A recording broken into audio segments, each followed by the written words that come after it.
Hello and welcome to your Chapter 6 video lecture series. We are going to discuss the integumentary system. Our integumentary system covers our body and is going to consist of not only our skin, but our accessory tissues and glands. That's going to include your nails, hair, sweat glands, and sebaceous glands. And we'll talk about some other glands in our body as well. When we use the term integument, we're referring to the skin. And we have our term cutaneous membrane that we will define in our future slides. Our integumentary system helps to create a barrier to our outside world in order to protect our body, and it's a visual indicator of our physiology and health. And there is dermatology, which is the study of skin. We're going to start off by introducing our integumentary system with section 6.1, where we're going to discuss the composition and functions of the integument. Here are your learning objectives. There is quite a few, and it continues. So I hope you got that all down and come back to the learning objectives at the end of this video to make sure you can do all of these. So we'll start off discussing the layers of the integument. First, we have your epidermis, and this is made up of stratified squamous epithelium. If we're being specific, it is keratinized stratified squamous epithelium. And below that, we have the dermis. And your dermis is a deeper layer and primarily made up of a dense, irregular connective tissue. But once we discuss the dermis in detail, we'll also discuss this papillary layer, which does have loose areolar connective tissue. Now, deep to the dermis, we have our subcutaneous layer. This is also clinically referred to as the hypodermis. And we have a layer of alveolar connective tissue here, an adipose connective tissue. This subcutaneous layer is not a part of our integumentary system. Or sorry, it's rather not a part of our skin is what I want to clarify. So your skin or your integument is really just made up of your epidermis and your dermis, whereas your subcutaneous layer is a part of the integumentary system, but not a part of your integument. So we're going to discuss the epidermis in more detail now. We already mentioned that your epidermis is made up of a keratinized stratified squamous epithelium. So keratinized means that we're going to have this protein keratin within our cells, and these cells up here, that is a part of our apical portion of this tissue, and these really are dead cells. Stratified means that we have many layers. Squamous means flat cells, which we do see here. They're becoming more and more flat as we get closer to the apical surface. And epithelium is our is our tissue type. Man, I'm tripping over my words in this lecture. All right, moving on to our layers or strata. Now we use the word strata because strata means sheet. So these cells are in sheet layers where we're going to see some differences amongst these layers. So we're going to start from deep to superficial in the description of this. Deepest is going to be your stratum basale. We have your stratum spinosum next, stratum granulosum, stratum lucidum, and stratum corneum. So notice how stratum is the singular term, strata is for plural. And our first three layers are composed of living keratinocytes. So over here, our first three layers are living keratinocytes in here. Now we're going to talk about each layer one by one, starting with our deepest layer, which is the stratum basale. This is, like I said, the deepest layer. We just have a single row of these cuboidal looking like cells. Sometimes they look like shorter or lower columnar cells. And we've got three cell types in here. We have our keratinocytes, which would be like one of these, again, more cuboidal cell types. We have melanocytes, which is this brown cell over here. And we have tactile cells, which are also known as Merkel cells. And I wanted to show you a histology visual a histology slide to give you a visual of what these layers look like. So when we're looking at our stratum basale, we're looking down over here, again, more at the hot pink so that it is our basal layer here right before, in the light pink here, it turns into the dermis. So let's go into detail on those cell types a bit more. Those keratinocytes, we're going to find those in all the layers, but the one within our stratum basale are more of the large stem cells of our keratinocytes. They are going to divide and regenerate new cells. So if you look back at this previous photo, you may notice this cell is going through division, right? It's going through mitosis. Specifically, it's in that metaphase phase. So they will divide and generate new cells. Those new cells will slowly move up toward the top, and then new cells will be generated down here at the basal layer again, and the same cycle is going to happen over and over again. This is also where these keratinocytes are going to synthesize keratin, and keratin is going to be a protein that strengthens our epidermis. It also helps to make it waterproof, and this is just another histology slide showing you the stratum basale layer. Next, we have our melanocyte, and our melanocytes are scattered among the keratinocytes in this stratum basale layer. So here, these peach cells are the keratinocytes, and this brown cell with the extensions coming out of it is our melanocyte. So their job is to produce a black to brown pigment called melanin, and melanin is going to respond to UV light. So inside of it, we have these melasmosomes, and you could see this a bit clearer in this visual over here. This is our melanocyte, and then notice how it's still going to have our typical cell structures. We have our nucleus, our rough ER, Golgi apparatus, and so we're manufacturing, coming out of the Golgi apparatus, these melasmosomes, and they are going to contain the melanin granules, and we'll see that these extensions or dendrites are going to help release the melanin out of those melasmosomes, and that will move into each of these keratinocytes. So we can see that in darker skin, we have a lot more melanin that is released than compared to a lighter skin tone.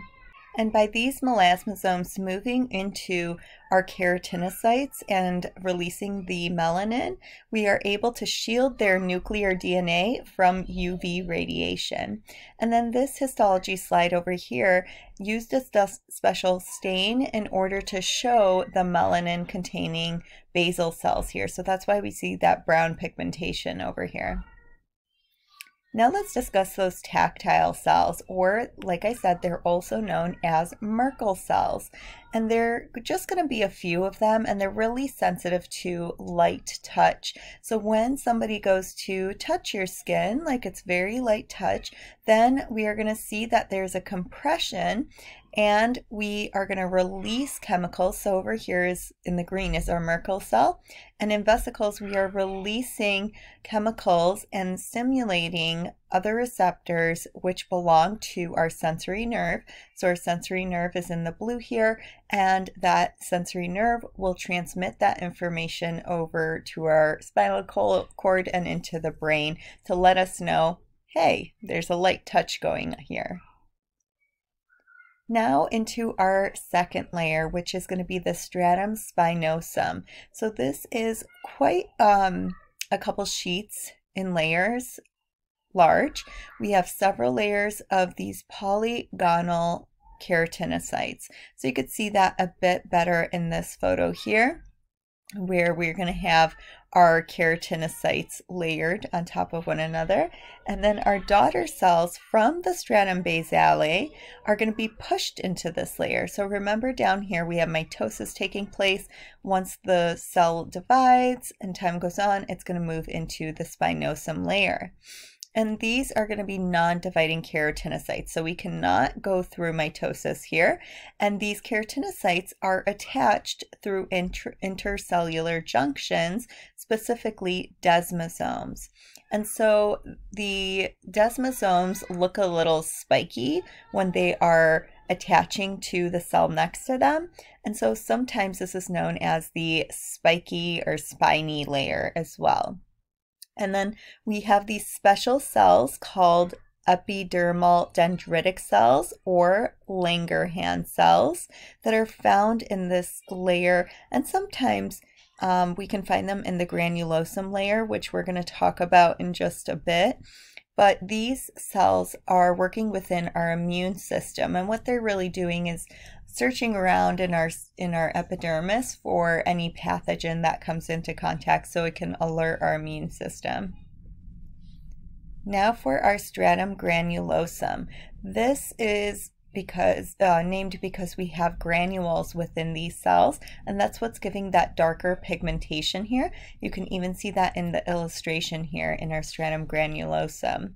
We're going to see that it's about 3 to 5 layers of keratinocytes, and this is the layer in which we start the process of keratinization. So these keratinocytes are going to start to become filled with the protein keratin, and our nucleus and organelles will start to disintegrate and the cells begin dying. And then we have our stratum lucidum layer. So it is this clear or light layer here. They call it the translucent layer. So you can kind of see that it's a little bit clearer in this region. And it's about 2 to 3 cell layers thick. But we're only going to find this layer on thick skin, such as in the areas of our palms and soles of our feet. And our cells here are going to fill with the translucent protein, and this is termed elidin. So it kind of reminds me of Aladdin, like from the Disney film, if that helps you remember it, but spelled totally different. Now let's get into the stratum corneum, our very last and most superficial layer. This is going to be composed of 20 to 30 layers of dead, interlocking, keratinized cells. You'll see that this layer is going to be dry and thickened and is serving as a protective agent against abrasion or infection to our body. So you can see this in the histology slide over here. If we were to discuss what these layers were, first we have the stratum basale down here. This would be your stratum spinosum. This is your stratum granulosum. And then here looks like a little bit of your stratum lucidum. And these top layers would be your stratum corneum. And it's easy to tell if you have a thicker stratum corneum if it's been taken from an area where you have thick skin versus thin skin, because sometimes you could see these multiple layers just peeling off at the top. Now we're going to talk about some variations in our epidermis. It could be due to thickness, color, and skin markings. So first we're going to compare and contrast thick skin versus thin skin. Our thick skin, which we're going to have on the palms of our hands and soles of our feet, will contain all of those 5 layers. Our stratum basale, stratum spinosum, stratum granulosum, stratum lucidum, and stratum corneum. So you can see how thick this corneal layer is here, right? And it's going to have sweat glands, but no hair follicles or sebaceous glands. So if you have a thick stratum corneum and an absence of those hair follicles or sebaceous glands, you know that you have thick skin. If you have thin skin, we'll be able to find this on the majority of our body, and we're also going to find that we don't have that stratum lucidum on here. So we only have the stratum basale, stratum spinosum, stratum granulosum, and a thin stratum corneum. We'll also see that we have sweat glands, hair follicles, and sebaceous glands. So none of those are really pictured in here, but I will show you some in the coming slides. Now, what determines our skin color? Normal color is going to come from hemoglobin, melanin, and keratin. So our hemoglobin, yes, is found in our red blood cells. This is the oxygen binding protein within those red blood cells, and it helps to give that bright red color when it binds to oxygen. So here is an example in which we have our normal blood. So you could see the pigmentation within the skin here, but in somebody who is anemic might have a bit more of a yellow skin tone color. And also you may have remembered that you've seen somebody blushing or becoming embarrassed, and maybe their whole face starts to turn red, and that is the blood kind of rushing to the surface of their skin, giving that pinkish color. Next we have melanin. This is again a dark pigment that our melanocytes are going to produce and transfer it over to our keratinocytes. So the amount is going to vary in skin due to heredity or UV exposure. What's interesting is that all of us will have the same amount of these melanocytes, but the amount of melanin is going to be different. So someone who has a darker skin tone will have more melanin versus someone who has a light skin tone color, but they both have the same number of melanocytes. And here is a visual of where we're going to have that melanin pigment in the stratum basale. Now, in someone who has albinism, these melanocytes are unable to produce melanin, which gives them that pale skin tone, and also if it's affecting their hair, you'll see that their hair is white or like a very light blonde type of hair. And then we have keratin, which is going to give us our yellow-orange pigment that we can acquire from vegetables such as tomatoes, carrots, squash, anything that has that reddish-orange yellow color to that vegetable will have some keratin within it. So this always reminds me of when my son was about a year old. I used to always make him his favorite special dinner, which was basically chicken, sweet potato, and carrots, and he would eat that every single night. And of course carrots were his favorite, so maybe he would have some for lunch too, and he started to develop an orange nose. This is not my son, but a good illustration of what happens is that keratin can sometimes build up within our skin and give even more of a orange tone, especially in areas such as the nose and sometimes the fingertips. Next, we're going to talk about some skin markings, such as freckles. We're going to see that there are sometimes some yellowish or brown spots in our skin. They'll be localized in areas of increased melanocyte activity. So over here is an example of some normal melanocytes here, but this is in someone that has freckles where they're going to have a bit more of an increased amount in pigment. And then we have someone who has a nevus or a mole, and this is going to be a localized overgrowth of melanocytes, and it has to be monitored for any changes that would suggest malignancy. So sometimes you want to do what's called the ABCDEs of checking these moles. And I didn't put this into your slides, but it's worth knowing these. A is you're checking for asymmetry of the mole. So if that mole has any asymmetrical type of appearance going on. B is for the border, if the mole has a blurred border or a jagged edge to it. C is for color, if a mole maybe has more than one color. Sometimes moles can be interesting colors, like a blue color even, but just monitor that mole and see if that original color has changed at all. D is going to be for diameter. So you want that diameter to be small. Moles with a diameter that is larger than a pencil eraser are a bit more concerning. And E is for, I've heard it used for two different things. This one says evolution, so if the mole has gone through a sudden change in the size, shape, or color, but I've also heard E being used for elevation. So if the mole is flat versus if it is like this one, kind of bumped up. And now picking back up on our slide, one can also have a hemangioma. This is going to be a skin discoloration due to benign blood vessel tumor. And I wanted to show you an example of this in histology slides so you can see the blood kind of pooling up in these open spaces here, these large spaces filled with blood.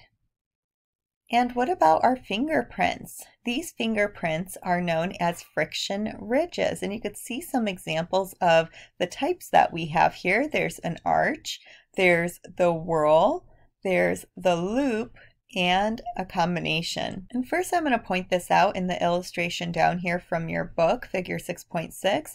We're going to see that there are large folds and valleys between our epidermis and our dermis. So up here is our epidermis, down here is our dermis. And you could see the folds right in here in the epidermis. These are called epidermal ridges, and I'll reference back to this in the coming slides. And the folds that are created by the dermis are called dermal papillae. So when we look at a histology slide of this, you could see that the portion, like the valley that comes down from the epidermis, is called an epidermal peg, or like we said down here, they could be called epidermal ridges. And the mountains that get created from the dermis are called the dermal papilla. So here's a dermal papilla, here's another, and another over here. And this would be a epidermal ridge. Now let's move into the dermis. Of course, we're going to find this deep to the dermis, and it is composed of connective tissue proper. We'll also see that this is where all the good stuff is. All the other structures are found here. So we've got blood vessels here, whereas there are no blood vessels within the epidermis. The epidermis actually gets its blood supply from the dermis. The nutrients diffuse into the epidermis. And that's another reason why the cells on the top, on the stratum corneum, stratum granulosum, all those start to die. It's because they're starting to move away from the nutrients of the blood supply that come from the dermis. Okay, moving back to the dermis, we also have some sweat glands present. One here, there's another one here, and a sebaceous gland. This would be a sebaceous gland over here.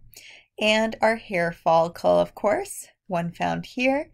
Our nail roots, which are not pictured, our sensory nerve endings here, and a muscle known as erector pili over here.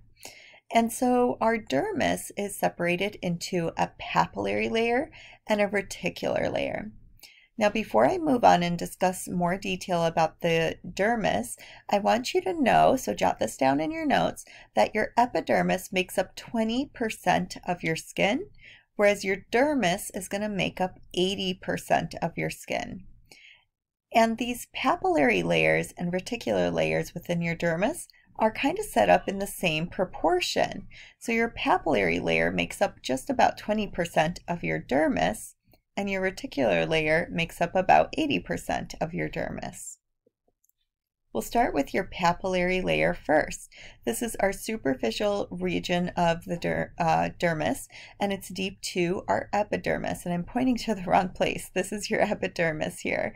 So this would be our basal layer. Good time for a review. Here's your stratum spinosum, your stratum granulosum, and this is thin skin. So this is going to be your stratum corneum over here. Now the light pink in here is all your dermis. So this top portion here is your papillary layer. And you could see that the tissue is a little different when you look at the papillary layer compared to the reticular layer. Your papillary layer is made up of loose areolar connective tissue. And we already learned that these projections up here, our mountains, are called dermal papillae. And they interlock with these epidermal ridges in order to increase the area of contact between the layers. And with that happening, we also form our fingerprints. Our reticular layer down over here is, of course, deeper and makes up the majority of our dermis. And this is made up of dense, irregular connective tissue. And here's a view of what those tissues look like. So just as a reminder, this is your loose areolar connective tissue that we're going to find in your papillary layer.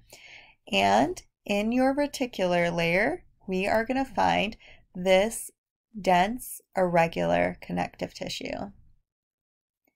And something interesting about our dermis is, yes, it's made up of the connective tissue, so we're going to have lots of collagen and elastic fibers there, but these are orientated in parallel bundles at specific locations. And these bundles are going to function to resist stress during routine movement. So we have these placed as and termed as tension lines, and the orientation is indicated by the lines of cleavage.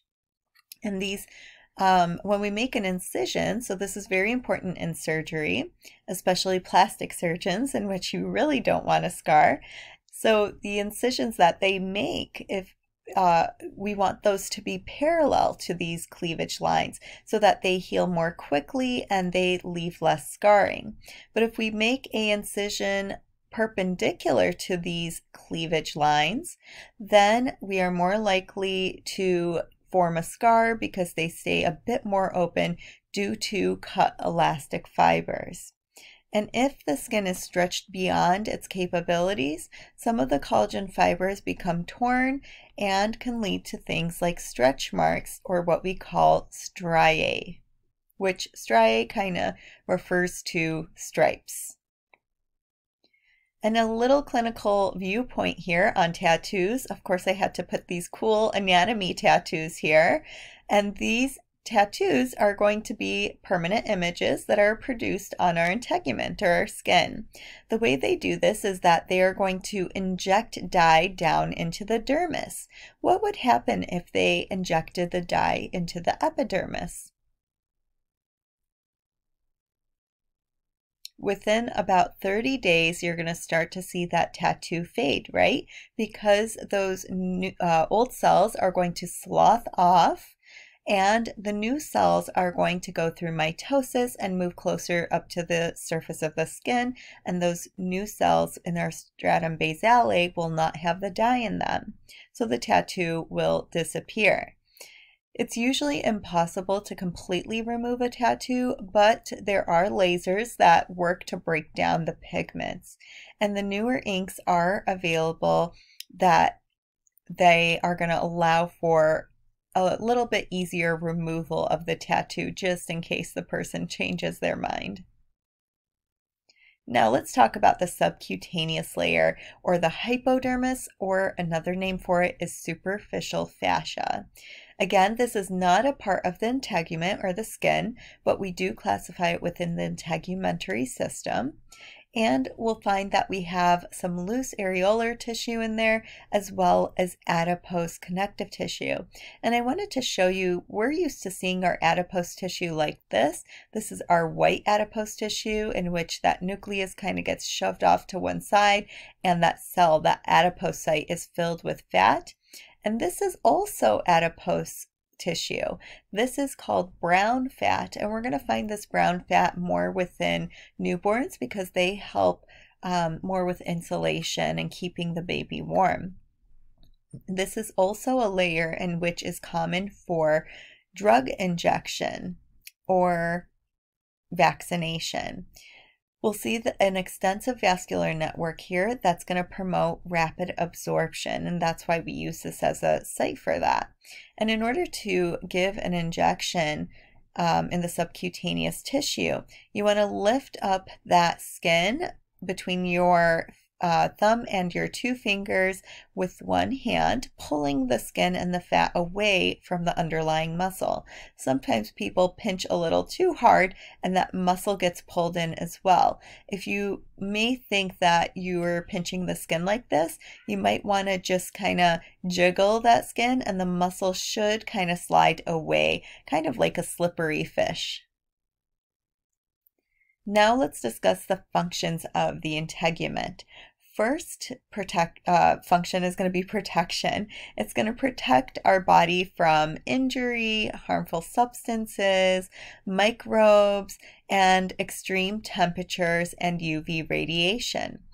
It'll also help in prevention of water loss and gain. So our epidermis is water resistant. It's not completely waterproof, but that keratin helps to give us a little bit of that waterproofing. And our water is lost by those sweat glands. The sweat is going to move up through the pore and release onto our skin and then evaporate off of our skin. Another function is metabolic regulation. We have the formation of vitamin D3, which is a precursor to calcitriol. Calcitriol is going to help increase the absorption of calcium and phosphate from our diet, so it is a very important vitamin, and it helps to regulate our our blood calcium levels. Other functions are secretion and absorption. Our waste products secreted onto our skin surface during sweating, for instance. And our skin absorbs some chemicals and drugs, but blocks others. So our skin is selectively permeable. We're going to allow some substances in, whereas other substances, we are able to keep them out. And it's suitable for something called transdermal administration for some drugs. Those might be the patches that you put on in order for medication to enter your body. And then we have your immune function.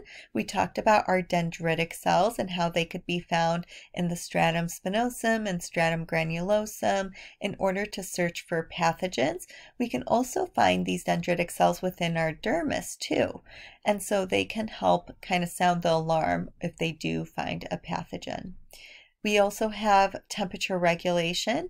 The blood supply we have within our dermis is capable of vasoconstriction, which you see over here, in which these blood vessels are going to constrict or have their lumen become smaller in order to keep the heat closer to the core of the body so that we don't lose that heat, we conserve it.